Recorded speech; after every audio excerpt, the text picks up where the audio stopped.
American Comics. My Warhammer Simulator Chapter 191-200.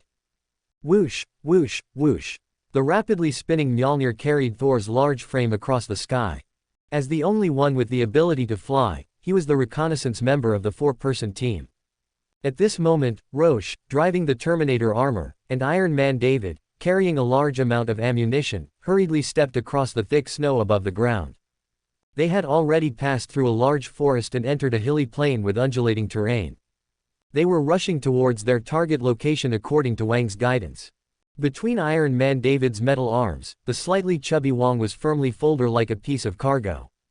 His expression was distressed as he swayed back and forth with Iron Man David's steps, repeatedly jostled. In fact, as a Kamar-Taj mage, Wang's physical fitness was not bad. However, whether compared to Rorschach in Terminator armor, or Thor, an Asgardian, he became the weakest one in the entire team. Therefore, in order to save everyone's travel time and preserve the ability to retreat, Wang became the mage master who needed Iron Man David's heavy protection. Boom! Accompanied by a low whistling sound that cut through the air, Thor, shaking his little golden braids, landed heavily. He reported the reconnaissance situation ahead to Rorschach and Iron Man David, who had stopped. Within a few hundred kilometers, it had completely turned into a lifeless wasteland. Beneath the thick snow that stretched as far as the eye could see, there were corpses of sprites who had no time to escape, as well as broken remains of some other races. The next moment, Rorschach, frowning slightly, turned to look at Wang, who was folded under Iron Man David's arm. "Wang, are you sure old John is still alive?" Wang did not reply immediately. With a solemn expression, he raised his hands and quickly pinched out several complex gestures. Instantly, strands of orange-yellow energy flickered back and forth at his fingertips. After the energy wrapped around his fingertips quickly dissipated, Wang raised his head and said very certainly, "The divination spell showed me several vague illusions, one of which was a scene of everyone talking to old John. If my divination spell is correct, then he must have survived." Rorschach, his brow relaxed, nodded slightly. He raised his armored palm and waved forward. The group continued their journey through the snowy wilderness. About 8 hours later, the four-person team finally arrived near a completely frozen bay. On the flat coastline, a fisherman's hut covered in countless snowdrifts stood alone in front of everyone. "Old John, are you still alive? I am Thor." Thor, holding Mjolnir tightly in his palm, quickly flew towards the fisherman's hut, shouting loudly. Rorschach, holding a master-crafted bolter, vigilantly scanned the unchanging, desolate scenery around him. His keen senses did not seem to detect any signs of life. Buzz, buzz, buzz. The next moment, a spinning, whistling, sharp hand axe suddenly cut through the cold air. It actually flew towards Wang, who was standing on the snow, stretching his numb waist. Iron Man David, reacting quickly, wanted to step forward to block it. Rock's metal palm suddenly stretched forward. He grabbed the cold axe blade of the sharp hand axe. Under the grip of enormous force, the axe blade instantly turned into countless shattered metal fragments, scattered all over the ground. At the same time, the master-crafted bolter in his palm, which had been ready to fire, erupted with a deafening roar for the first time. Boom! Accompanied by the sudden explosion of fire and the scattered white snow powder. A tall figure, crouching in the snow for who knows how long, was suddenly overturned 10 meters away, tossing and turning several times before stopping. However, before Rorschach could continue to pull the trigger, the tall figure, quickly getting up, kept patting his violently burning snow-white beard, while also shouting at everyone. "Stop firing! Stop firing! Odin be praised! This damn shelling is powerful enough! Ha ha! Old John, you old, immortal bastard, you really survived!" The next moment, Thor's hearty laughter instantly echoed around. It also completely dispelled everyone's fighting intentions. Soon after, an one-eyed old man with only one thick arm slowly walked in front of everyone. At this moment, a large number of radiating bruises and blood marks were clearly visible on his mostly bare chest. Even most of the snow-white beard on his chin had been burned away by the explosion. "Hey, tall kid, what weapon did you use just now? If this old man's eyesight and reaction weren't good, my old bones would have almost been left in your hands." Old John, with a bad expression, tried hard to open his bloodshot one eye. He stared at Rorschach, who was 3 meters tall, and asked. Rorschach, squinting, lowered his head slightly. He looked down at old John and grinned, saying, Rocket-boosted explosive ammunition, however, are the physiques of you Asgardians all as strong as yours? Perhaps for the sake of the Asgardians' reputation. Old John, who was originally grimacing in pain, suddenly patted his severely injured chest a few times, and roared with insufficient confidence. Cough cough cough, that's for sure. Every one of us Asgardians is as good as a giant. At this moment, Thor stepped forward with a grin.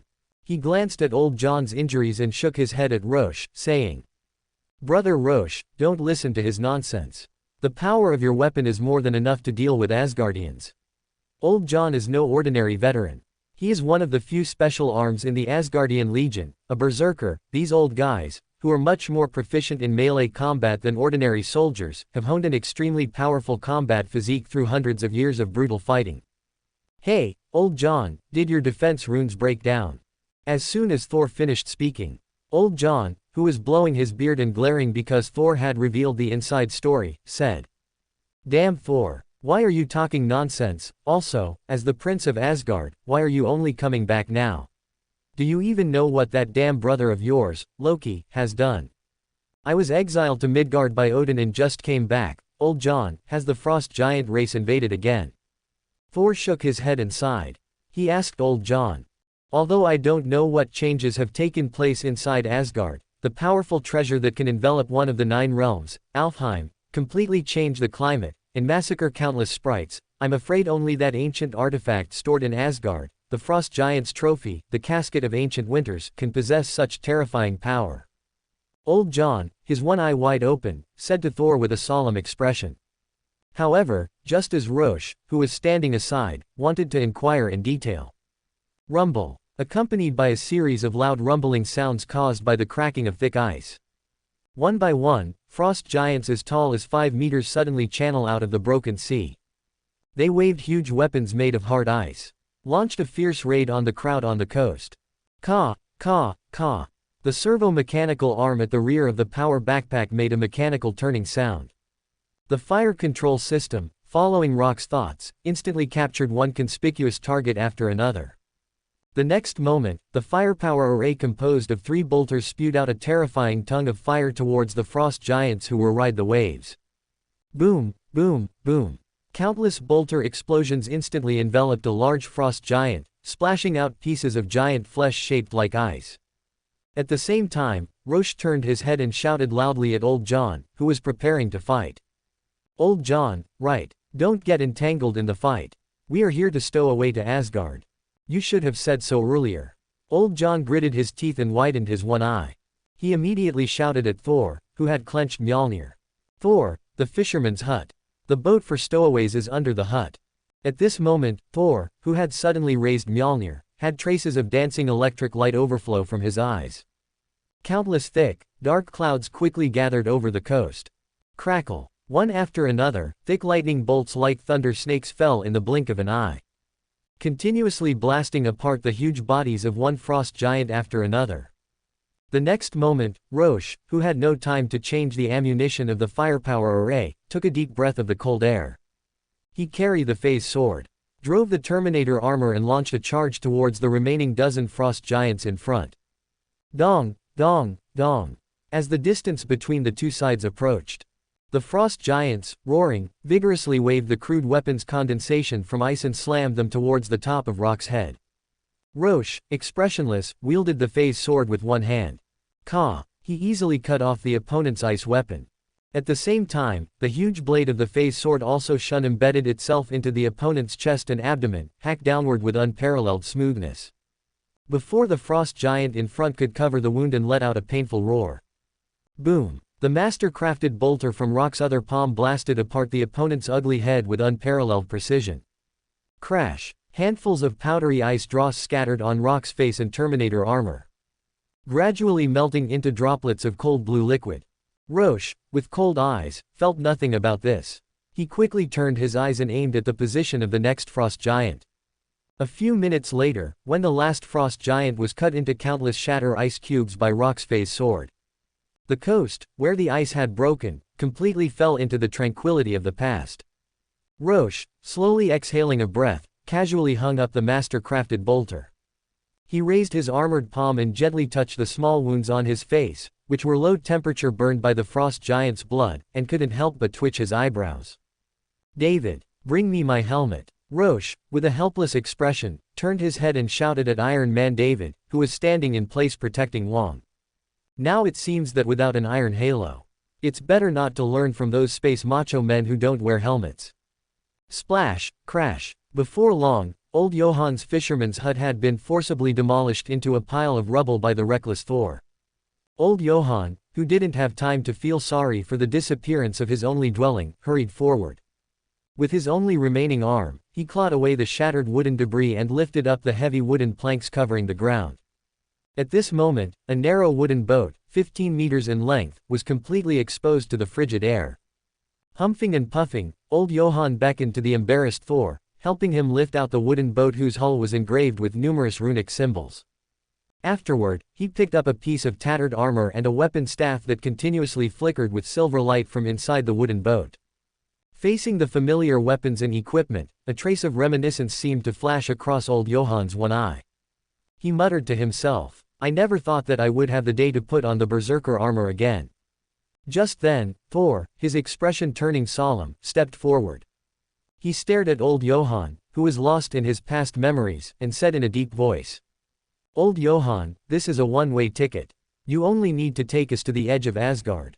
Now that the frost giants are invading, and with the Asgardian legion following Loki's orders, this is no longer a battle for a berserker veteran like you." Odin's dogshit. Thor, Asgard is not just your home. Moreover, if you hadn't failed to inherit the throne of Asgard, why would Alfheim suffer this unwarranted disaster? How could the frost giants descend again? The friends I made here, even my sprite lover, even Parlo, the hill giant who was the only one who could drink with me, all died in this terrible frost. Old Johann, his one eye wide and bloodshot, suddenly stood up. With his only remaining burly arm, he forcefully grabbed the red cloak in front of Thor's collar and roared at him with boundless rage. "As a member of the Asgardian Legion, I can't blame you.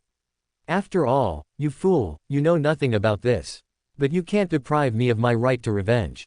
I'm going to ask Odin to his face what kind of family education produces a coward and good-for-nothing like Loki who slaughters innocent civilians. I admit that Asgard has let you down. Asgard did not fulfill the ancient oath. I, Thor, heir to Asgard, swear in the name of Odin, son of the Allfather, that I will definitely seek justice for all the dead people of the Nine Realms." Thor's eyes widened as wisps of lightning crackled across his body. He clenched Mjolnir in his palm, glaring at old Johann as he said through gritted teeth. Just then, Luo Shah, who had just put on his rhombus helmet, drove his Terminator armor and walked to the side of the two men. A huge shadow slowly enveloped the two. Luo Shah's deep voice slowly transmitted from inside the rhombus helmet. "Instead of standing here cursing and arguing repeatedly, you two should hurry up and pack up and set off. When we step into Asgard and drag Loki from the throne, you'll have plenty of time to argue. All of you, wake the hell up."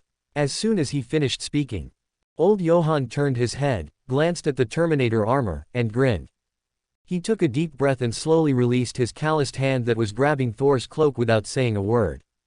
Afterward, old Johann tore off the fish skin clothes that were already tattered on his body without a word. He began to skillfully put on the incomplete berserker armor with one arm. Thor, his expression solemn as the electric light dissipated, nodded to Luo Shah. He put away Mjolnir, bent down and pushed the narrow wooden boat, 15 meters long. The hard keel cut through the scattered wood chips and snow on the ground, slowly heading towards the icy, undulating seaside. Luo Shah, his palm stroking the exquisitely crafted bolter, took one last look at the remains of the frost giants that were melting around him. He also turned around and walked towards the seaside. Just then, Wong, who had just politely declined Iron Man David's kindness, started walking. He quickly followed Luo Shah's footsteps. "Mr. Luo Shah, although I'm just an ordinary formal mage, I can also participate in any battle. Could you please tell your friend not to treat me like a fragile porcelain doll? The mages of Kamar Taj have never been physically weak wizards. We are all melee mages," the slightly chubby Wong said to Luo Shah's tall back. The next second, Luo Shah suddenly stopped. He turned his head, looked down at the frowning Wong, and asked in a gentle tone, "Wong, how long does it take for you to cast your fastest spell?" Using the most skilled rings of Ragador and the energy whip, it takes about 1 to 2 seconds. If it's a more complicated spell, such as the Seraphim Shield with strong defense, it takes at least 5 seconds of preparation. Wang lowered his head and pondered for a moment, answering with a serious expression. However, Luo Sha, wearing the rhombus helmet, shook his head slightly. He said with a chuckle, "It only takes me 0.5 seconds to pull the trigger with my finger, and it's even faster with the fire control system. Even if Thor doesn't summon lightning, just throwing Mjolnir at the enemy only requires him to let go. This is just the offensive means. If we talk about defensive capabilities, believe me, even if you calmly cast a magic shield, you will find it difficult to withstand even a normal swing from a frost giant. Wang, being a mage and only being responsible for opening portals isn't anything to be ashamed of. Why bother rushing to your death? This, that." After listening to Luo Sha's undisguised and straightforward words, a trace of embarrassment suddenly appeared on Wang's slightly chubby face. After repeatedly wriggling his lips a few times, he still couldn't say a complete sentence. In the end, he could only walk dejectedly towards Iron Man David. "My lord, haven't your words been a little too hurtful? Didn't you say you wanted to build a relationship with others?" The mechanical voice from Iron Man David quietly entered Luo Sha's ears through the communication device. Luo Sha continued to move forward in his Terminator armor. His deep voice slowly said to Iron Man David, "Wanting to build a relationship doesn't mean that I need to risk losing our retreat route and let Wang step onto the battlefield. Moreover, this is an unchangeable fact. Unless prepared in advance, the mage's role will be greatly reduced when facing an encounter battle. Besides, if Wang doesn't understand that he's just a support weakling in the team, how can our heavy protection of him seem so precious?" "Understood, my lord, I will redouble my efforts to protect his safety and try not to let him suffer any harm." "No, David, you need to let him accidentally suffer some non-fatal minor injuries, and then show your charm as a protector." The next moment, a low chuckle suddenly came from inside the rhombus helmet, disappearing in an instant with the howling cold wind around him.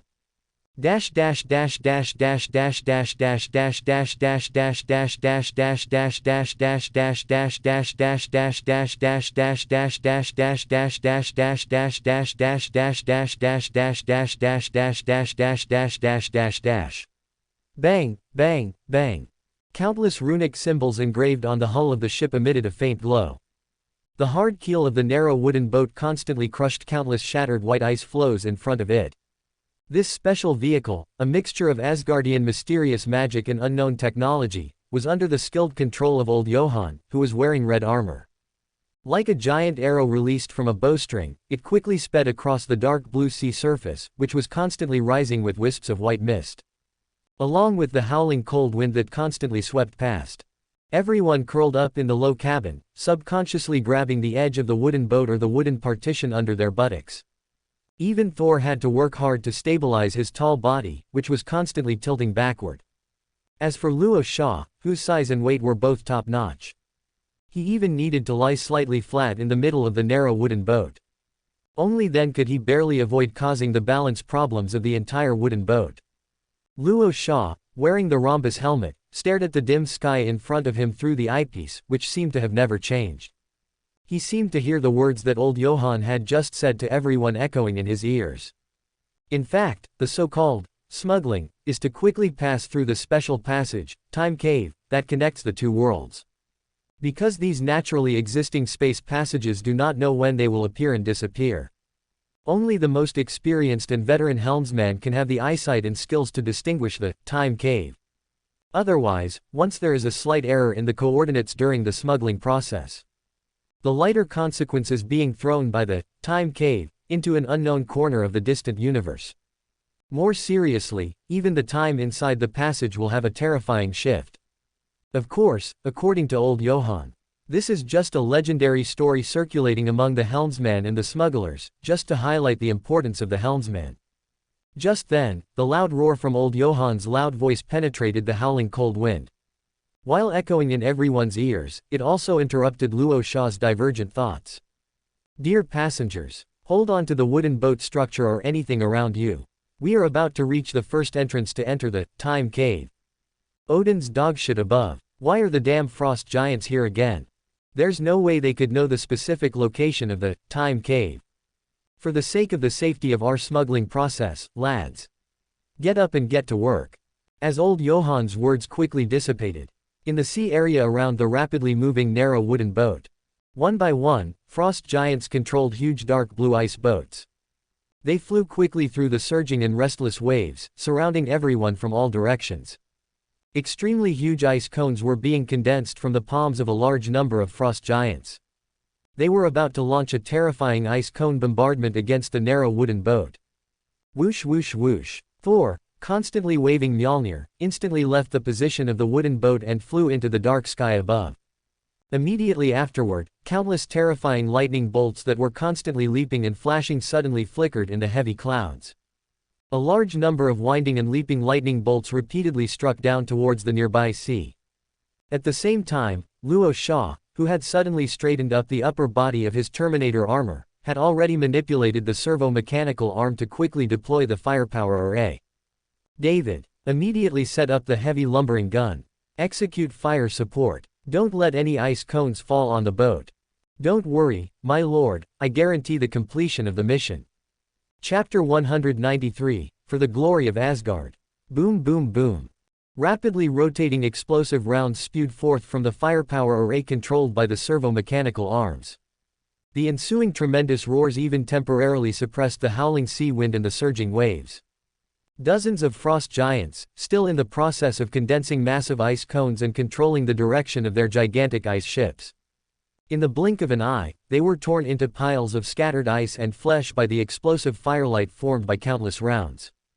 However, before Luo Sha could once again search for suitable targets through his helmet's visor, more frost giants than before surged out from inside the 30-plus massive ice ships that were surrounding them from all directions. These frost giants, who had just joined the battle, seemed to have learned from the previous bitter lesson. Layers of massive ice walls, half a meter thick, rapidly rose from the surrounding seawater, firmly blocking the frost giants trying to condense huge ice cones. Subsequently, massive spindle-shaped ice cones, like launched grenades, tore through the frigid air. Accompanied by chilling and terrifying shrieks, they were hurled towards the location of the magic wooden ship. Da da da. The sound of gunfire, like the roar of a lumberjack's heavy felling gun, was firmly held in Iron Man David's two metal hands as he stood up. Accompanying the subtle sound of the metal ammunition belt in the ammunition box behind him being rapidly consumed. His every shooting action and angle appeared incredibly efficient and concise. Almost every solid bullet accurately struck a massive ice cone that had reached above the wooden ship. Bang! Countless shattered pieces of ice rained down on the sea around the magic wooden ship like a celestial maiden scattering flowers, splashing up countless icy, blue seawater. Buzz buzz buzz. At the same time, Wong, who was sitting cross-legged behind Iron Man David, had already completed a subtle spell with an incredibly complex casting gesture, his expression solemn. Streams of orange-red energy, condensed from a large number of ancient incantations, rapidly formed a semicircular energy shield. The large-scale defensive spell called the Shield of Seraphim completely inverted the entire magic wooden ship. Rumble. At this moment, several massive ice cones, largely shattered by the solid bullets of the heavy felling gun, grazed the edge of the energy shield. They only caused a series of undulating energy ripples before falling into the surging seawater, unable to cause any further damage. Old John. Accelerate. Guerrilla tactics. Don't keep the ship in the same position for more than a few seconds. If possible, get as close as possible to those massive ice ships. I want to engage in boarding combat. Luo Sha, who was rapidly loading explosive rounds into the firepower array, shouted loudly at Old John, who was maneuvering the magic wooden ship left and right, without turning his head. No problem, kid, watch me. In the next moment, Old John, wearing red armor, quickly raised his only hand. He swiped his rough fingertips across several unlit runic symbols in front of him. Immediately afterwards, the speed of the entire magic wooden ship actually increased once again. The ship's sturdy keel forcefully shattered countless broken ice cones floating on the surface of the sea. It rapidly launched a brave and fearless charge towards the nearest massive ice ship. Rumble rumble. Almost at the same moment. In the dark sky, completely shrouded by countless heavy clouds, a series of muffled rumbles, brewing for a long time, gradually sounded. Grasping Mjolnir tightly in his palm, constantly entwined with strands of brilliant electric light. For Asgard, Thor, hovering in midair, seemed to let out a desperate and furious roar. Countless purple lightning bolts suddenly tore through the heavy clouds. Streams of winding lightning, each with a diameter of half a meter, like a torrential rain falling from the sky, followed the thunder god's summons, continuously striking down on the 30-plus massive ice ships on the sea. In an instant, 15 massive ice ships were unable to resist and were forcibly split into countless shattered pieces of ice by the terrifying electrical energy. Even the large number of frost giants on board, they didn't even make a sound. They were completely turned into freely flowing, scalding hot water by the terrifying lightning that darted back and forth, and then evaporated into white mist. As for the remaining massive ice ships, the combat capabilities of many frost giants also suffered huge losses. For a time, they were even unable to condense massive ice cones to launch bombardments, causing the continuous offensive to fall into a state of stagnation. Taking advantage of this opportunity, the magic wooden ship, which had already approached a massive ice ship, under Old John's nimble control, instantly turned its narrow hull sideways, crashing into the side of the thick ice walls tightly attached to the ice ship's hull. Luo Sha, gripping the super phase sword tightly in his palm, drove the Terminator armor and quickly stood up from inside the magic wooden ship. Thump, accompanied by the sudden backward shock and sway of the entire magic wooden ship. Luo Sha, wearing a rhombus-shaped helmet, immediately launched an incomparably fierce boarding battle towards the massive ice ship that was close at hand. Rumble. The 3-meter-tall Terminator armor, wrapped in electronic muscle fibers and servo devices, constantly erupted with a low rumble. Luo Sha's 2 heavy magnetic boots forcefully shattered the rough surface of the layers of thick ice walls. Relying on the extremely weak frictional fulcrum, his entire body, like climbing a ladder to the sky, crossed over the towering ice wall and descended from the sky into the interior of the ice ship. Chi. Luo Sha's tall body, wrapped in Terminator armor, had not yet completely landed. The super phase sword he held tightly in his palm swung a fleeting, brilliant green light towards the frost giants that surged up around him.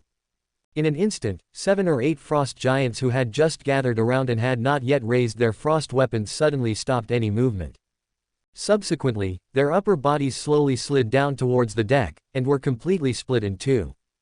In the next second, Luo Sha, who had just steadied his pace, had no time to admire his spoils of war. The super-phased sword, shimmering with a terrifying green light, danced rapidly once more, incessantly hacking and slashing at any frost giant who dared to attack him. Instantly, countless chunks of ice and flesh plummeted to the ground, crashing onto the heavy deck of the ice ship. After a few dozen seconds, Luo Sha, having completely cleared the deck, shifted his gaze. He drove the Terminator armor to block the only entrance between the deck and the inner cabins. The firepower array, controlled by the servo-mechanical arms, rapidly extended forward. The pitch-black muzzles of the guns unleashed a cruel and merciless, precise slaughter upon the frost giants within the cabins who were emitting furious roars. Boom boom boom, accompanying the violent roars and explosive flashes from countless exploding rounds. The motion detection system and life detection device within the rhomboid helmet gradually emitted bursts of low hums, proving that there were no more signs of life of any alien creatures below the cabins. Luo Sha slowly retracted the firepower array above the power pack, which was emitting wisps of scalding white smoke. He drove the Terminator armor and rapidly ran towards the edge of the ice ship's deck. The battle was not yet over. There were still aliens within the next ice ship awaiting the arrival of the bringer of death. Bang bang bang, amidst the ceaseless surging waves of the sea, on the battlefield located on the other side, Thor, his body wreathed in wisps of lightning, forcefully swung Mjolnir. The tyrannical power from within his tall frame forcibly shattered the frost giants who were wielding frost weapons and incessantly roaring as they counterattacked. Bang! Until the last frost giant on this ice ship was completely pulverized into countless scattered ice shards by Mjolnir, which was enveloped in terrifying lightning, and fluttered down onto the heavy deck. Thor, shaking his golden braid, took a deep breath of the icy air. He, whose head was faintly rising with wisps of white-hot air, suddenly muttered to himself. I always feel like something isn't quite right. The frost giants in my memory aren't these fearless fellows we see now. Their customs and racial habits have never advocated death, why are they so brave and battle-hardened now? Never mind, kill them all first. Before his voice faded, Thor, shaking his head forcefully, once again swung Mjolnir, which was wreathed in wisps of terrifying lightning. His tall frame instantly flew rapidly towards another massive ice ship that was still organizing an attack. Accompanying the scattered and leaping rays of lightning, Thor forcibly crashed into the dense ranks of the frost giants and quickly launched yet another fierce battle. As time slowly passed, the only remaining 15 massive ice ships and the countless frost giants they carried, under the coordinated efforts of Rorschach and Thor, were rapidly decreasing in number, heading towards the abyss of complete annihilation. Approximately 20 minutes later, Rorschach, whose entire metal exoskeleton was covered in the low-temperature blood of the frost giants, drove the Terminator armor. And Thor, who had expended a considerable amount of his strength, victoriously reunited on the deck of the last massive ice ship. After the two of them separately used the super-phased sword and Mjolnir to finish off the last frost giant in front of them, Thor, whose golden braid was covered in low-temperature blood, walked solemnly in front of the Terminator armor. He gripped Mjolnir tightly in his palm and said in a deep voice to Rorschach, who was carrying the super-phased sword, "Brother Rorschach, the mental state of these frost giants isn't quite right. The frost giants, who are few in number and have difficulty reproducing, would definitely choose to retreat in the face of such terrifying battle losses, rather than fighting us to the end. I suspect that they must have been forcibly mind-controlled by that damned Loki using some unknown method, becoming cannon fodder sent out to exhaust our strength." Hearing Thor's words, Rorschach, wearing the rhomboid helmet, lowered his head slightly. He stared at Thor, who was frowning, through the helmet's visor and said, "Thor, you have dealt with the frost giants quite a bit in the past, so I trust your judgment. However, I don't think Loki's cannon fodder tactics will have much of an effect. It's nothing more than delaying our entry into Asgard. Either he has confidently prepared a trap for us with a heavy encirclement, or there are still unknown changes within Asgard. According to Loki's personality, a trap targeting us will definitely exist." Thor, blinking his azure eyes incessantly, nodded slightly. However, before he could finish speaking, in the next moment, dual warnings from Old John and Iron Man David arrived one after another. "Kids, more big guys are coming. My lord, there's a new situation. Dong dong dong." At this moment, accompanying a series of terrifying roars of heavy iron hooves trampling the thick ice surface, with the magical wooden ship as the center, the countless surging waves within a 1-kilometer radius were instantly frozen. At the same time, a terrifying figure riding a massive, ugly monster, wearing ice crystal-colored frost armor from head to toe, and carrying a giant mace condensed from frost in his palm, rapidly passed through the looming cold sea fog above the sea surface. Walking on the sea. Open black lens bracket starting point test. Next chapter update time August 18, 1600 close black lens bracket. Thank you for your support. And thank you for your concern. After taking a lot of medicine, my head doesn't hurt anymore, but the cough and runny nose haven't ended yet. Even if the weather is hot, you still need to be careful not to be too greedy for coolness. Especially now that it's autumn, the temperature difference between morning and evening is too large, so everyone should also pay attention to their health. Because the editor said that several hundred subscriptions have been lost recently, I will end the Marvel Asgard plot as soon as possible, and let the protagonist simulate the Astartes surgery, and write more Warhammer content. That looks like the Frost Giant King, Laufey.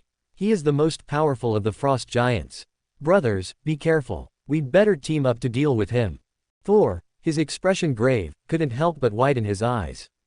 He stared intently at the terrifying figure striding across the sea, and without turning his head, said to Rorschach. However, Rorschach, wearing a rhombus helmet, remained silent. He simply picked up the master-crafted bolter hanging from his waist. After checking the ammunition, he hoisted the phase blade over his shoulder. Then, without hesitation, he activated his Terminator armor and jumped off the edge of the massive ice ship's deck. Trampling on the completely frozen sea ice, he launched a terrifying, unstoppable charge in the direction of the approaching enemy. Boom, boom, boom. Accompanied by the heavy footsteps echoing around him, and the silent gazes of everyone on the magic wooden ship, the Terminator armor's heavy magnetic boots heavily crushed the surface of the ice, leaving behind clearly visible, enormous imprints. Using the helmet's visor for assisted aiming, Rorschach quickly raised the master-crafted bolter he held tightly in his palm. Without the slightest hesitation, he pulled the trigger in the direction of Frost Giant King Laufey. Boom, boom, boom. Instantly, streaks of fierce fire flashed from the black muzzle. accompanied by the violent roars of bolter rounds tearing through the frigid sea mist. Countless bursts of explosive light instantly engulfed the massive monster that Laufey was riding. Arg! The next second, the enormous, hideous monster suddenly let out a painful roar. Large amounts of flesh, torn apart by the bolter rounds, constantly shook and fell from its body. Countless streams of dark red, scalding blood sprayed from the wounds like an open faucet, completely dyeing the surrounding ice surface red. Rumble! The hideous monster, which had been rushing forward, suddenly slammed to a halt. Its four thick, trembling hooves seemed no longer able to support its increasingly weakened, battered body. It knelt heavily onto the ice. Instantly, the fallen mount completely overturned the Frost Giant King riding on top. The Frost Giant King, unable to react in time, could only roll forward several times on the ice. This completely dissipated the terrifying momentum he had just built up in his charge, leaving only a pathetic mess. Just then, Rorschach, having stowed his master-crafted bolter, had already charged close in his Terminator armor. As the distance between them closed, he gripped the phase blade tightly with both hands and raised it high above his head. The enormous blade, shimmering with terrifying green light, instantly slashed down heavily towards the Frost Giant King, who had not yet fully risen. Whoosh, whoosh, whoosh. At this moment, the Frost Giant King, seemingly roaring in his native Frost Giant tongue, abruptly propped up his upper body. Because he was kneeling on the ice, he had no time to face the enemy head-on. He could only subconsciously swing the giant frost morningstar he held in his palm outwards, trying to stop the enemy's first fierce attack. At the same time, in his other palm, a terrifying frost spell, enough to freeze several kilometers of the sea surface, was rapidly gathering, ready to be unleashed. Chi, however, accompanied by a soft sound that disappeared into the surroundings. The frost giant, still wearing ice crystal-colored armor, had most of his body suddenly sliced through by the phase blade's unreasonable size. Completely cut in two. At the same time, Rorschach, reversing the blade, once again forcefully swung the phase blade. A huge head belonging to Frost Giant King Laufey instantly detached from his tall body, constantly rolling and falling onto the ice. Puff, puff, puff. And when the Frost Giant King's severed arm and body, in many other fragmented parts, had fallen to the ground, making a series of subtle sounds, Thor, his body crackling with strands of lightning, landed heavily. He gripped Mjolnir tightly and strode to Rorschach's side. The next moment, Thor, widening his eyes, scanned everything in front of him. He first carefully examined the bloody remains of the Frost Giant King, still radiating a chilling aura. Then, he slightly raised his neck, gazed at Rorschach, and asked suspiciously, "Brother Rorschach, is he dead? What else? Were you planning on keeping him around for fun?" Rorschach slightly rotated his rhombus helmet. He said to Thor in a low voice, "The Frost Giant King is just a larger frost giant. He didn't have time to release his frost magic, and his armor and weapons couldn't stop the phase blade's chop. And most importantly, he clearly saw me raising my gun, but because of his arrogance or disdain for ranged weapons, he didn't even attempt to dodge or block. Those ordinary frost giants have learned their lesson and understand the importance of stopping ranged firepower. So, if he doesn't die, who will? I know, it's just that after fighting Frost Giant King Laufey for hundreds of years, even seeing him die with my own eyes still feels a little unreal." Thor, shaking his golden braids, said with a wry smile. Then, he subconsciously looked at the phase blade Rorschach was carrying on his shoulder armor, and looked down at Mjolnir clutched in his palm. A hint of envy seemed to flash in Thor's eyes. Just then, Rorschach, piloting his Terminator armor, used a servo arm that slowly extended to pick up the head of Frost Giant King Laufey, which was lying crooked on the ice. He actually stuck the other's head on top of his power pack, turning it into a trophy decoration to deter more enemies. Then, Rorschach and Thor walked towards the location of Old John and Iron Man David, who were working hard to dig the magic wooden ship out of the ice. A dozen minutes later, the magic wooden ship, having re-entered the icy seawater, once again slowly accelerated, speeding along the route to the Time Cave. And as Old John carefully controlled the magic wooden ship, sometimes accelerating and sometimes decelerating, with his one eye wide open, the scenery in front of the magic wooden ship gradually underwent bizarre changes. The ubiquitous ghostly blue icy seawater gradually turned into strange, colorful hues. The white mist surrounding the hull became increasingly thick, even faintly forming a winding, twisting mist passage. At this moment, the small magic wooden ship was like entering the digestive tract of a huge monster that was emitting a low growl. Even wearing his rhombus helmet, Rorschach seemed to hear the terrifying sound of a large amount of invisible space constantly compressing and shattering beside his ears. Crack, crack, crack.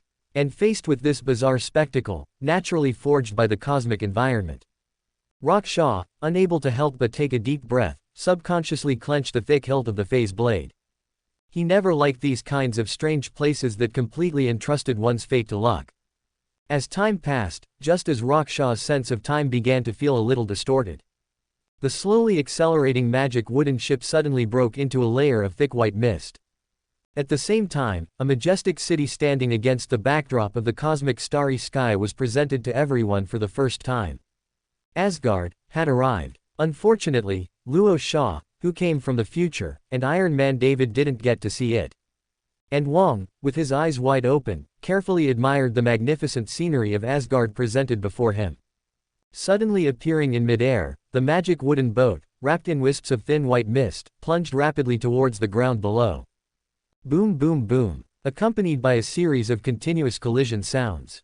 The incomparably hard keel of the ship forcibly pierced through the dense canopy of huge trees, and in the blink of an eye, it embedded itself in the rugged ground covered with green vegetation.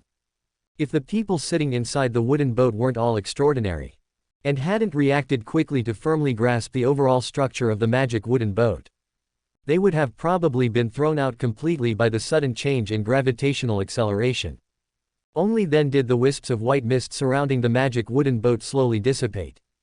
Even the terrifying sound of the invisible space constantly squeezing and shattering vanished in an instant. When the runic inscriptions covering the outer hull of the magic wooden boat gradually faded, Old John, with his one eye wide open, carefully observed the dense forest in front of him, as well as the towering mountains behind the canopy. He turned his head and said to the seemingly frightened crowd, "Everyone, wake up. This time cave smuggling plan has been a complete success. Now we are already on the land of Asgard. Let me see where this is. This landing point is just in the Frigga Valley. This place is relatively far from the Immortal Palace Hall, but if you cross this mountain, you will reach the Rainbow Bridge." As soon as he finished speaking, Rorschach, wearing a rhombus helmet, slowly stood up from inside the magic wooden boat, driving the Terminator armor. The heavy magnetic boots stepped onto the territory of Asgard for the first time. Subsequently, Iron Man David, with blue light flickering in his eye sockets, hunched over his metal body. He casually picked up Wong, who was repeatedly retching, and quickly left the seat of the magic wooden boat. Hiss. Thor, who took a deep breath of Asgard's fresh air, also slowly got up.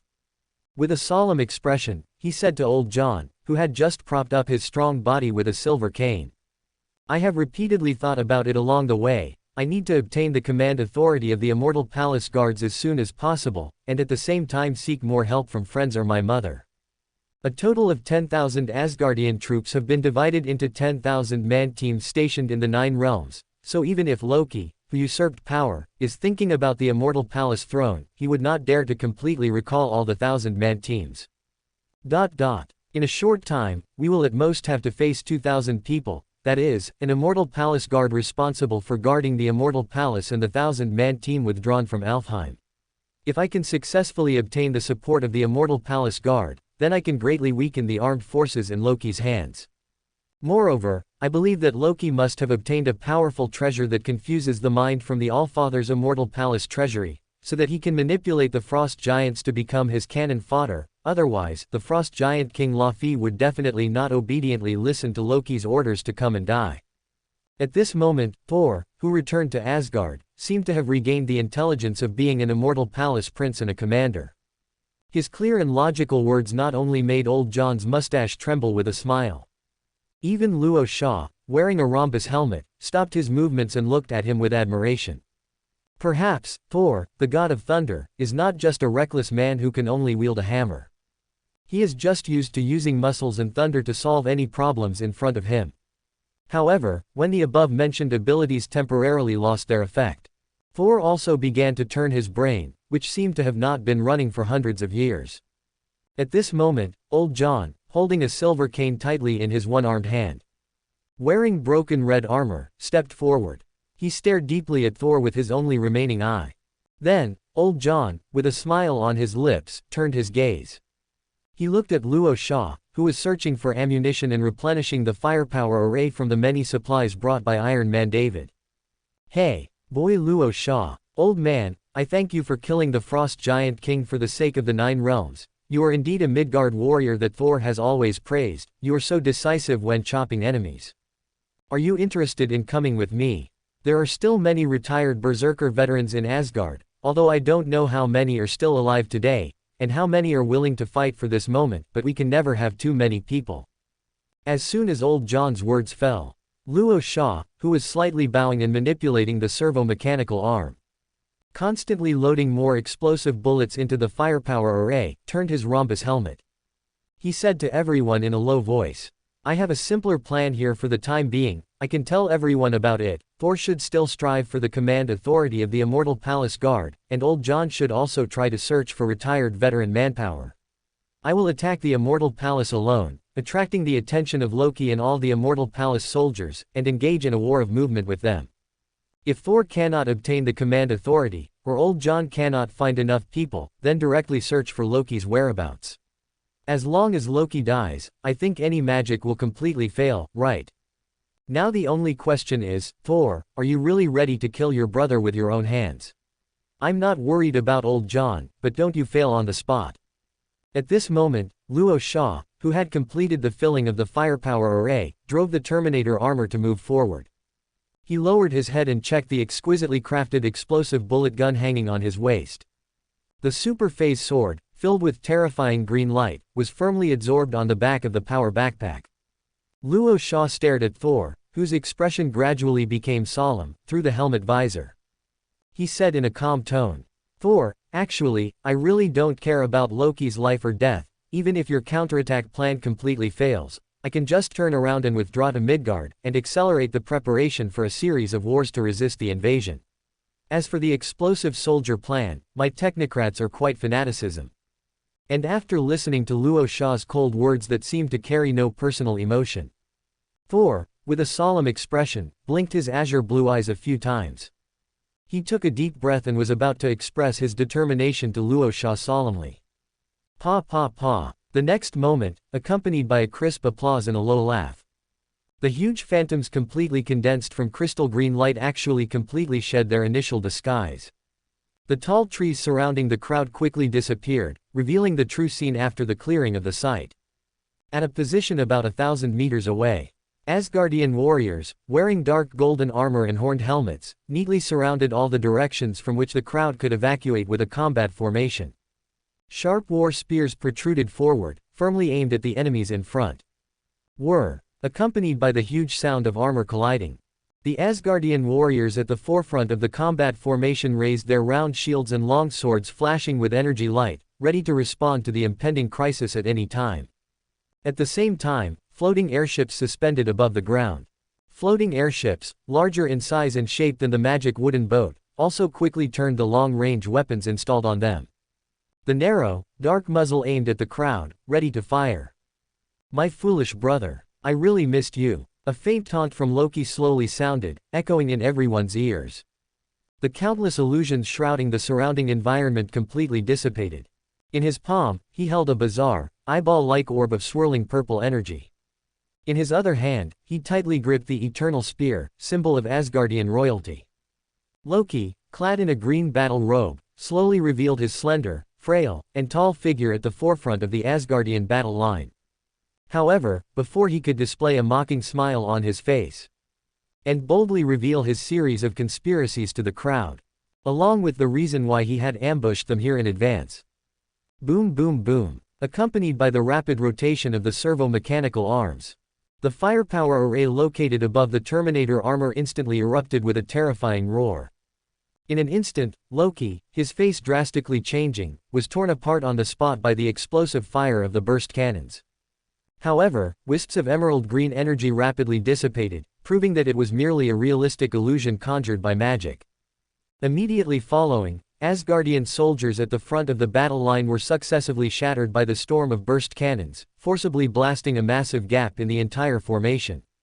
At the same time, Rourke, who had just activated the shield generator, drove the Terminator armor to stand in front of everyone. The next second, energy bombardments from the Asgardian flying ships and beams of energy emitted from the magical longswords in the hands of many Asgardian soldiers almost completely covered the location of the group. Pung pung pung. Unfortunately, the 3-meter-tall Terminator armor stood like an immovable, towering mountain range. It actually withstood the magical energy bombardment by relying on the protective force field of the shield generator. However, the violent buzzing occasionally emanating from inside the power backpack also constantly reminded Rourke. The protective force field created by the shield generator still had an upper limit to its capacity. Once breached, it would take a long time to recover. Therefore, they could not sit still and wait for death. Thor, summon a large-scale lightning storm for me. Completely disrupt their battle formation. We can only avoid being surrounded by ranged firepower through close combat. Raising his hand and drawing the super phase sword from behind the power backpack once again, Rourke shouted at Thor without turning his head. At this moment, Thor, who had widened his eyes to search for Loki's whereabouts, suddenly raised Mjolnir, which was entwined with wisps of brilliant lightning. At the same time, he also shouted loudly at Rourke's tall back. "Rourke, brother, be careful of those artifacts in Loki's hands. That is the eternal spear used by the Allfather Odin to conquer the 9 realms, as well as the all-powerful artifact that once belonged to the Sorcerer Supreme, the Eye of Agamotto. God King above. No wonder the Frost Giants and the Asgardian legions are obediently following Loki's orders, their minds have been completely controlled by the Eye of Agamotto." As soon as his voice fell, countless heavy, dark clouds gathered above the battlefield. Now standing on the land of Asgard, Thor, whose power within his body seemed to have undergone a lot of amplification, instantly erupted with an angry roar. "Loki, come out and die." The next second, countless terrifying, winding bolts of lightning, like living lightning serpents, continuously struck down from the sky towards the ground. The battle formations formed by a large number of Asgardian soldiers were instantly blasted apart by the continuous, terrifying lightning. One after another, the floating airships hovering above the ground had no time to evade. They were directly detonated by the terrifying lightning serpents, erupting with even more violent bursts of fire. Immediately following, more Asgardian soldiers were completely submerged by the terrifying lightning summoned continuously by Thor.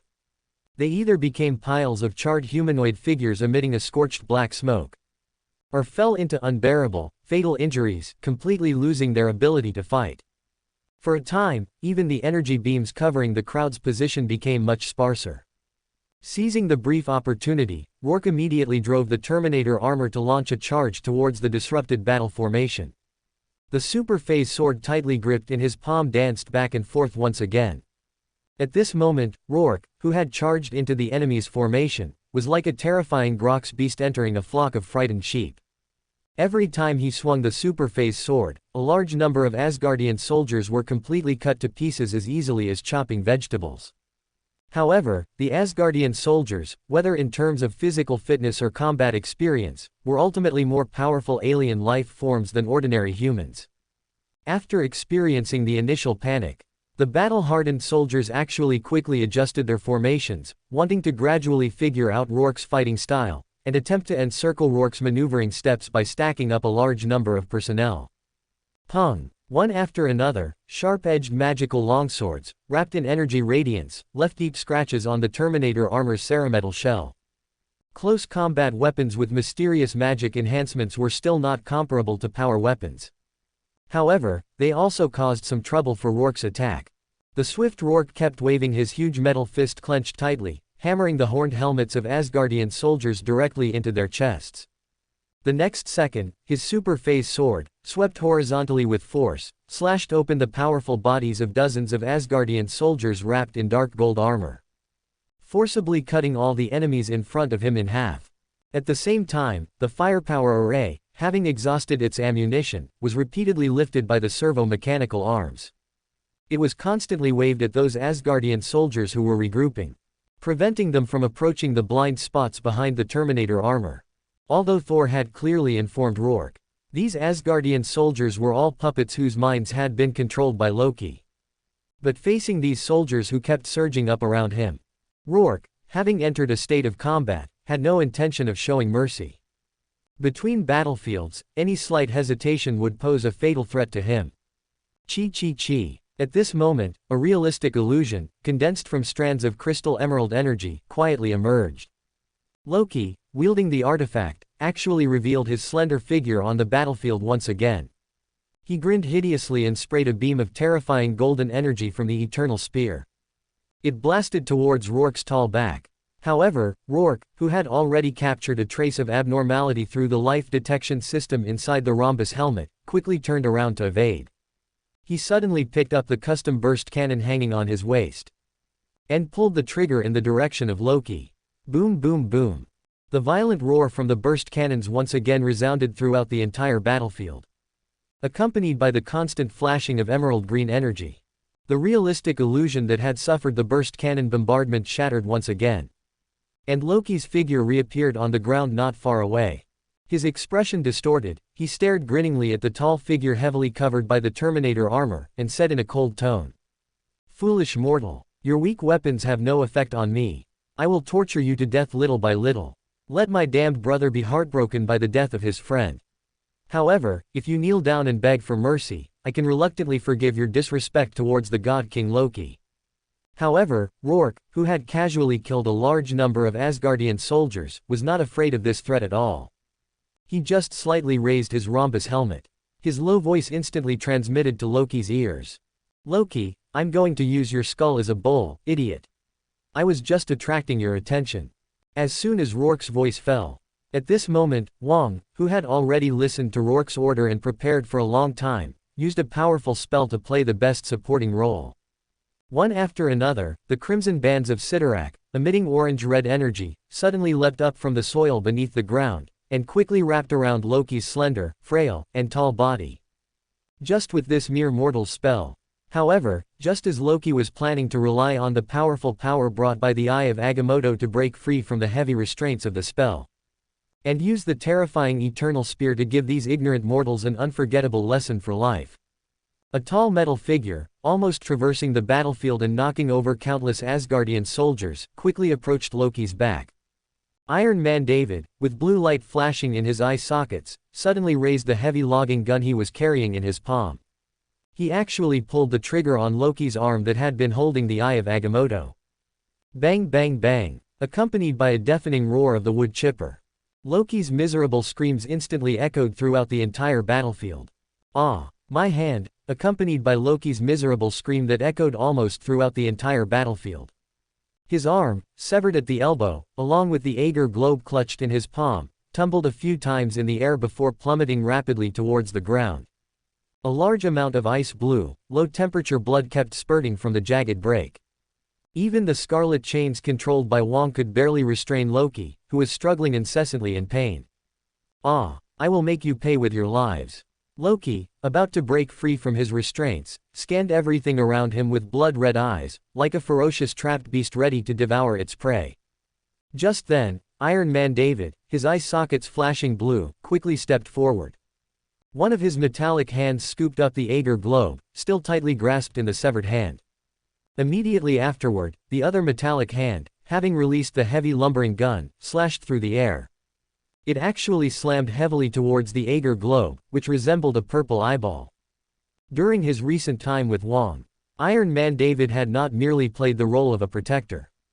He had also intentionally or unintentionally gleaned some minor knowledge from Wong about how to deal with spells. For example, how to use powerful external force to destroy a precious magical artifact or divine weapon, in order to completely nullify the magic contained within. Crackle. A crisp sound, like glass shattering, suddenly echoed across the entire battlefield. The Aegir globe, squeezed together by the full force of two metallic hands, shattered with a bang. Rumble. However, bursts of violent energy, shimmering with purple light, violently emanated from the fragments of the Aegir globe. In the blink of an eye, they formed a terrifying energy storm that expanded outwards in a large circle. Instantly, with Iron Man David, who was staggering backward, as the epicenter. Countless Asgardian soldiers wielding magical weapons were buffeted, swaying from side to side, and falling to the ground in disarray. Thor, the god of thunder, who was summoning lightning to sweep across the floating airships not far away, also had to swing Mjolnir with great difficulty to defend himself in front of him. heavily besieged by Asgardian soldiers. The berserker Old John, his muscles bulging and skin blood red, constantly wielding his silver staff to smash the enemies in front of him, spat out another mouthful of scalding blood. He suddenly tumbled together with other enemies, temporarily indistinguishable between friend and foe. Even Luo Sha, who was driving the Terminator armor, tightly gripping the super phase sword, and charging towards Loki, who had just broken free from his restraints, was violently overturned by this sudden, terrifying energy storm. Boom boom boom. Most of the blood-colored soil, soaked with scalding blood, was blown away, revealing many gravels hidden beneath the surface. The terrifying energy storm, which swept across the entire battlefield in an instant, even impacted the dense forests in the distance. Among the countless Asgardian native creatures that were completely startled and fled, 2 ravens, their bodies pitch black and pupils golden, spread their wings and soared into the air. Without looking back, they flew towards the direction of the Asgardian palace. Buzz buzz buzz. The terrifying energy storm vanished in an instant. The shield generator, which had temporarily lost its protective force field, along with the power backpack, continuously emitted a low warning hum. Luo Sha, shaking his rhomboid helmet incessantly, supported himself with the tall, heavy Terminator armor and slowly stood up. Just then, Loki, whose skin color had completely transformed into that of a frost giant, had a grim expression. He staggered towards a floating airship that had overturned on the ground. Using his only remaining severed arm, he activated the rune of control. The damaged floating airship flew shakily into the air, then quickly flew towards the direction of the Rainbow Bridge. Thor. Loki is trying to escape. Stop him. Luo Sha, unable to find the masterwork burst rifle from his waist, immediately turned his rhomboid helmet. He carried the super phase sword and ran towards another floating airship, while shouting loudly at Thor.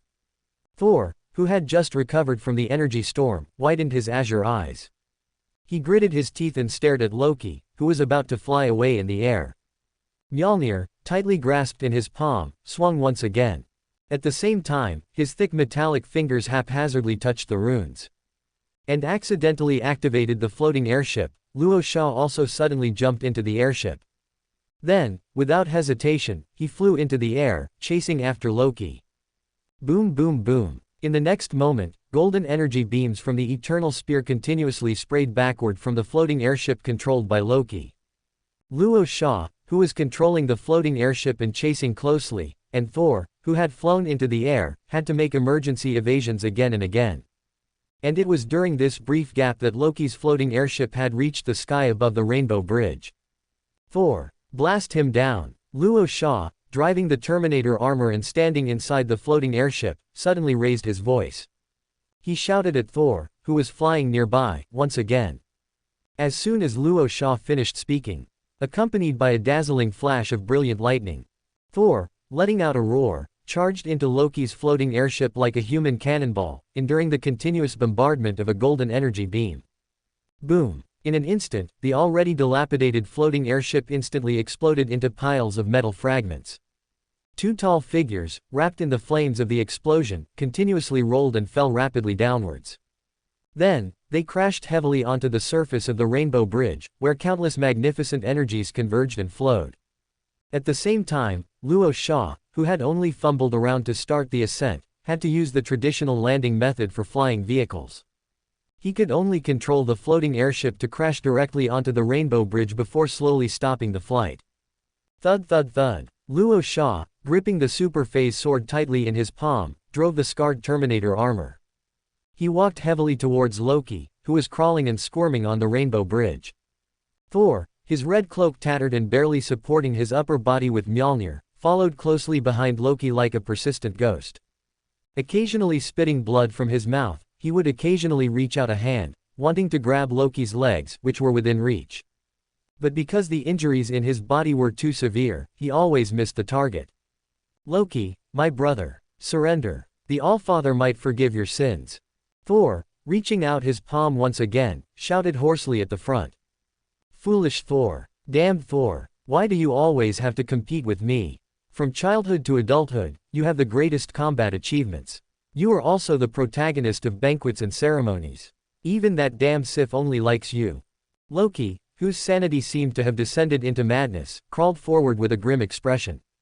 A large amount of ice-blue blood continuously flowed from the wound of his severed arm, drawing a striking trace on the rainbow bridge. He seemed to know that his brother was chasing relentlessly behind him. Slivers of low-temperature blood continuously outflow from his mouth, almost murmuring, shouting. Only mother cares about my existence, father never looked at me once, am I destined to be a backdrop behind you? I'm not reconciled. Not reconciled. Why are you the future god king of Asgard?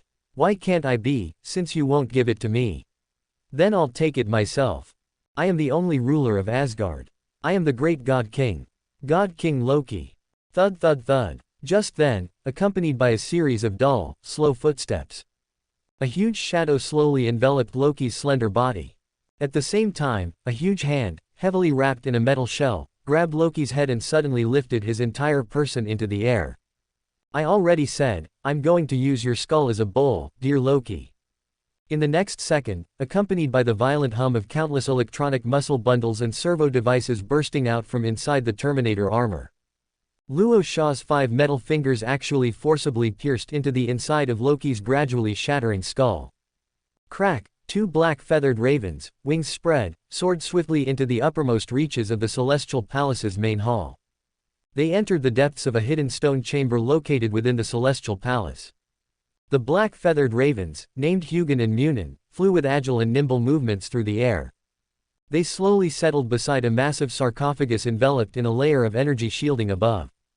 Tilting their small heads, they emitted a grating, ear-splitting screech. Caw, caw, caw. In the next instant, a one-eyed old man lying within the massive sarcophagus abruptly opened his single eye, an eye as deep and ancient as a cosmic celestial body. Loki has failed once again, his abilities, like his ambitions, are nothing more than rootless duckweed. The Allfather, clad in ancient armor, slowly propped up his slightly hunched, towering frame. He subconsciously raised a hand to touch his golden eye patch, his single eye gazing intently at the 2 dull-witted black feathered ravens before him. He slowly released a heavy sigh. It should be said that a repentant Thor and his Midgardian friends arrived too quickly, causing a true deviation in my entire plan. As the energy shield gradually dissipated, Odin, his beard and hair snow-white, slowly and stiffly sat up from within the massive sarcophagus like an old man nearing his twilight years. He carefully watched over by the 2 black feathered ravens' dark little eyes. Slowly, he left the interior of the sarcophagus, standing barefoot upon the ground. God King Odin falls into an eternal slumber of declining power, his sons Thor and Loki ignite chaos in Asgard over the struggle for the throne, the disgraced Thor is exiled to Midgard, far from the center of conflict. The muddle-headed Loki will gradually lose the people's hearts, thereby weakening Asgard's internal and external strength, indirectly provoking the prying eyes and probing of those powerful enemies, and prematurely igniting Ragnarok, the twilight of the gods, which will lead to Asgard's destruction. Muttering to himself, Odin slowly narrowed his deep, ancient single eye. A trace of cold, ruthless expression flashed across his brow. Subsequently, Odin, walking with faltering steps, approached a heavy wall. He seemed to see clearly through the obstruction of layers of buildings. The heavily injured Thor, the near-death Loki, and that human warrior from Midgard. In the end, Odin, who has been waiting for a long time, awakens with a roar, slaying the ancient, powerful enemies invading Asgard, and ultimately extinguishing Ragnarok at the cost of his life. The initial plan should have been like this, but alas, Frigga's ever-pitiful Loki is too useless. A faint wry smile appeared on the corner of Odin's lips as he lowered his head, gazing at his own pair of wrinkled, aged hands. If I could be younger, even if only 100 years younger, I wouldn't have to resort to such a desperate measure. Alas, I, whose end is approaching, have no more time. The only thing I find comforting is Thor. He has finally come into his own, barely possessing the foundation to become a true king. Just then, Odin abruptly widened his single eye and straightened his hunched back, turning his head to look at the 2 black-feathered ravens. He took a deep breath, muttering to himself with an incomparably solemn expression. For the future of Asgard, and for the future of Thor, I must destroy Ragnarok. In the next instant, as the Allfather Odin raised his palm, an ancient spear, its body covered in countless scars, even the tip slightly broken, slowly emerged within his palm. The eternal spear is merely a ceremonial instrument representing the Asgardian kingship. This, Gingnir, which had accompanied Odin in countless battles for thousands of years. The true unerring divine spear had never left his side for even a moment. "Old friend, let us go crazy one last time." Before his voice faded, God King Odin, taking another deep breath, abruptly took a step forward. His tall figure, clad in ancient armor, completely disappeared within the hidden stone chamber. In the next second, all of Asgard seemed to plunge into a violent, earth-shattering upheaval. A massive golden phantom, almost spanning the entire Asgardian continent, suddenly appeared before the eyes of countless Asgardians. The size of the golden phantom was so immense that it temporarily obscured the cosmic starry sky that was always visible above Asgard. "Ah, Odin has revived. Look, that is our Allfather." Accompanied by the heartfelt joy and worship of countless Asgardians. The massive golden phantom, its feet straddling the entire continent, clad in ancient armor, abruptly raised the unerring divine spear, Gingnir, held tightly in its palm. First strike, Muspelheim, the fire giant searcher. Accompanied by the roaring echoes across the entire Asgardian continent. The Gingnir, now comparable in size to the entire Bifrost, instantly detached from the Allfather's palm. It swiftly traversed the endless, frigid void, rapidly shooting towards Muspelheim, one of the 9 realms. Almost at the same time, located within the desolate Muspelheim, the fire giant searcher, his size comparable to a massive mountain range, raised his head and issued a frenzied roar that shook the 9 realms. He wielded the massive twilight sword to meet the unerring divine spear, Gingnir, that was traversing the frigid void. Alas, Odin's wrath, imbued with terrifying divine power, easily deflected the twilight sword. The ancient, broken spear tip forcibly pierced through the fire giant's chest, which was burning with endless flames, and then instantly returned to the frigid void. Odin, accompanied by the constantly shattering and collapsing massive body and angry roar of the fire giant searcher. The Odin phantom standing upon the Asgardian continent seemed to dim slightly. The massive silhouette of the unerring divine spear, Gingnir, appeared once again in his palm. Second strike, the void surrounding the 9 realms, the world serpent, Jormungandr. The unerring divine spear, once again thrown into the frigid void, seemed to have weakened its traversing speed quite a bit, only the destructive power imbued with terrifying divine power remained comparable to before. Not long after, accompanied by a miserable howl that seemed to shake most of the cosmic starry sky. The unerring divine spear, Gingnir, stained with a large amount of scarlet blood, instantly returned to Odin's palm. Rumble, rumble, rumble. However, just as the Allfather Odin intended to forcibly condense the remaining, not much, terrifying divine power. Wanting to hurl the final strike towards the sealed location deep within the Asgardian continent. Streams of terrifying gazes from the depths of the universe seemed to traverse the endless, frigid void. Landing upon the increasingly dim and weakened god king of the massive golden phantom. Dormammu from the dark dimension. Sidorak from the crimson cosmos. Mephisto from the endless hell. The ancient eye monster from the strange dimension. The planet eater from countless light years away. At this moment, many powerful existences qualified to perceive the terrifying divine power fluctuations of God King Odin successively launched continuous probes towards the direction of the 9 realms. And facing the heavy encirclement of so many ancient enemies. The Allfather Odin, exerting all his strength, completely burning himself, his reckless thoughts gradually dimmed. The timing was not right. He could not completely let go of Asgard and return to Valhalla. In the next instant, the massive golden phantom, whose unerring divine spear suddenly disappeared from his palm, subconsciously turned his massive head. A pair of ancient eyes, as scorching as a star, slowly gazed towards the location of the Bifrost. The focus of his gaze swept past Thor, who was lying on the bridge, laughing heartily. In the end, it landed upon the Terminator armor, still tightly clutching Loki's head in its metallic hand. Crack. Strands of icy blue blood continuously flowed down between the thick fingers encased in dark ceramic steel. Along with specks of pink brain matter. Even under the powerful gaze of Odin, the Allfather. Rorschach felt like a small fish trapped in the desert, his breathing becoming increasingly labored. However, with his 2 hearts pounding fiercely, he seemed to have fallen into a reckless and stubborn state. Right in front of Odin, the Allfather, Rorschach slowly but firmly crushed half of Loki's skull. Immediately afterward, Rorschach, slightly raising his diamond-shaped helmet, casually tossed the body away like garbage. Whether judged from the life detection system or Rorschach's keen senses, the slender body, completely lifeless, instantly plunged towards the edge of the Rainbow Bridge.